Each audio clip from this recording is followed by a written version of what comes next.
Okay, so let's try and build this circuit here. It's an pneumatic circuit. We have our pneumatics on the left, our electronics on the right, our electric diagram on the right. Let's start with the pneumatic diagram because that's something we know. We need a double acting cylinder with flow control valves in opposite directions here. You can see the seat of the check ball, which side it's on. And then we'll get a solenoid activated 5-2-way valve that's spring return. And normally is going to send the flow to the right side of the cylinder, or the rod side in this case where it's set up, with a filter regulator lubricator unit or air conditioning unit, not to make it cooler, but to condition the air or the fluid how we want for our device. And then we have our air supply. So let's get the air source in our pneumatics first. We'll pull this into our project. There it is. Then we need our FRL pneumatics. Remember, when you do the search, just because you typed it in doesn't mean it will show up. You oftentimes have to go through the menus to find it. Okay, and then we had a 5-2 valve, directional control valve that was 5-2-way valve here. That was solenoid operated spring return. Looks like we've got one up here. And we're going to connect to it.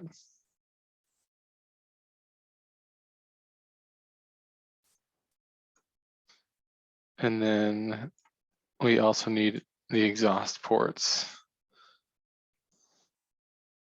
Pneumatic exhaust. Hold Control and drag it over to copy it. And we needed 2 lines, both with our variable throttle valves, non-return, one down and a second one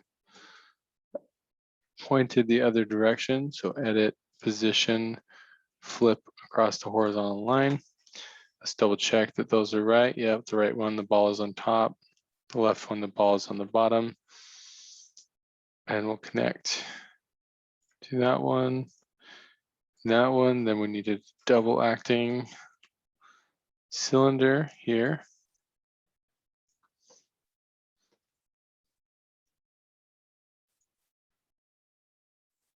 All right, so that should be our pneumatic circuit set up. You can see that the solenoid has this question mark because it is not labeled or connected to any sensors yet. Okay, any electrical solenoids yet. So we have solenoid 1 is what we named it here, but we also need this reference point at the extension point of our cylinder. So this is a sensor reference.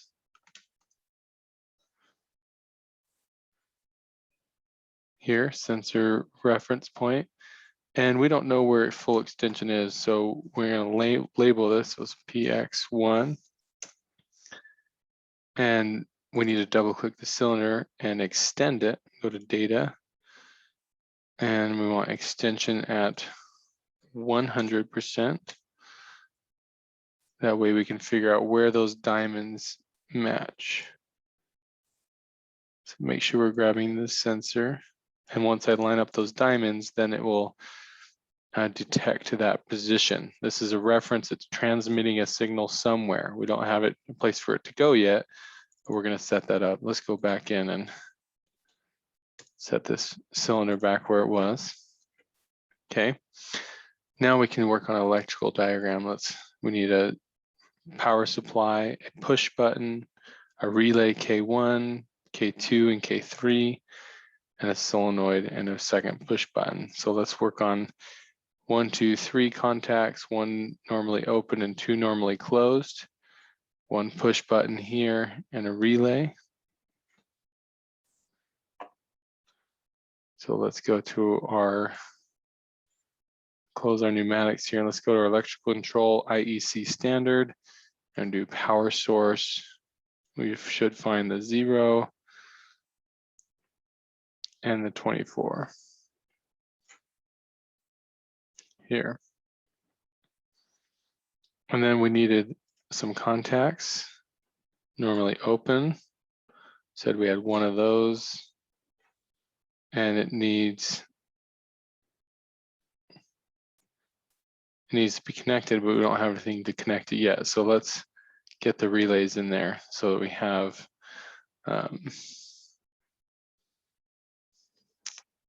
something to connect them to. So we need, well, let's get this push button into. We needed a push button, and we'll call it push button 1.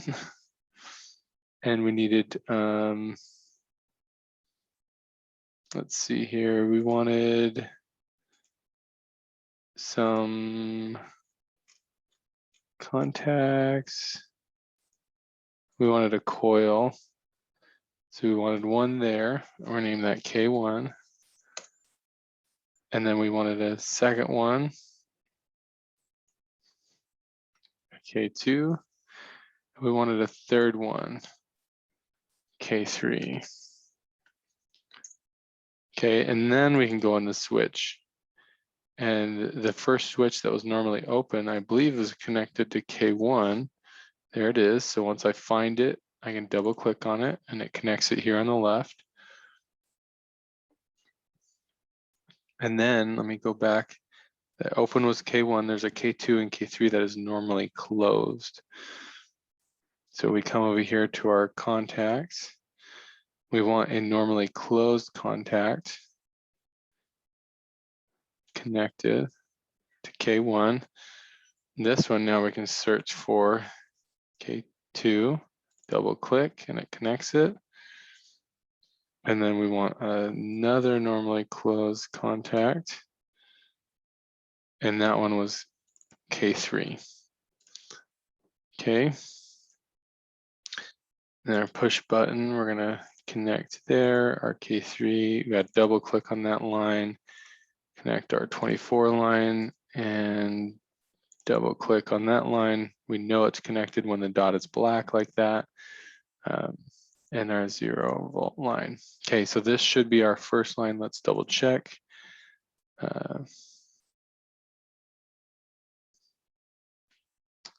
24 and 0, push button 1, K1 open, K2 and K3 closed, K1 coil ready. Then we have our K3 coil next, and then our K2. Let's look at our K2 needs a push button 2. So let's get another push button in there. That is a switch, normally opened push button above K2. So look, let's push button 2. We're gonna bring this coil underneath and connect them.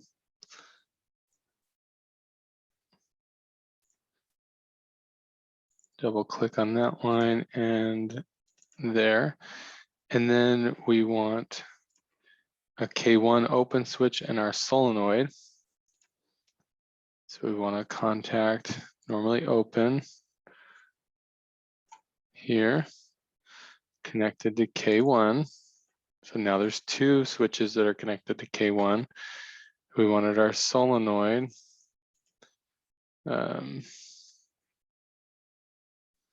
Where is our solenoid?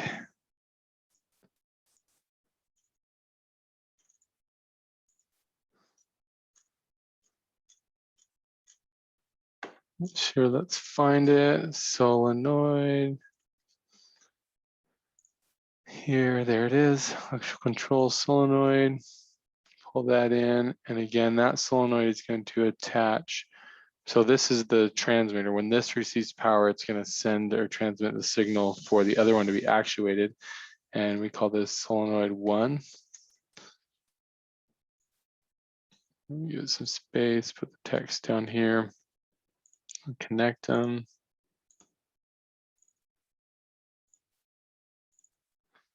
All right, so that's K1 open, solenoid 1 here.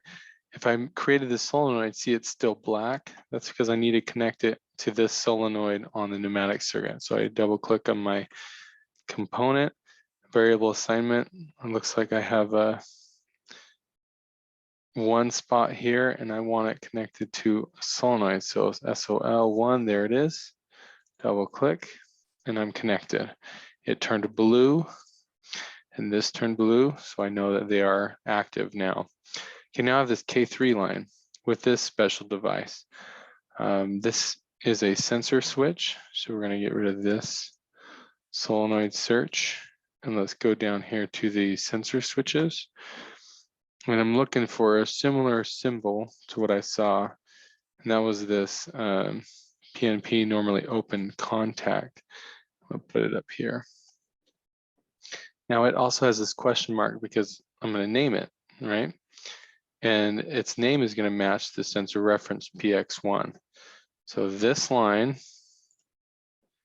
comes directly down here, and this that gets activated with the switch is going to come and activate K3.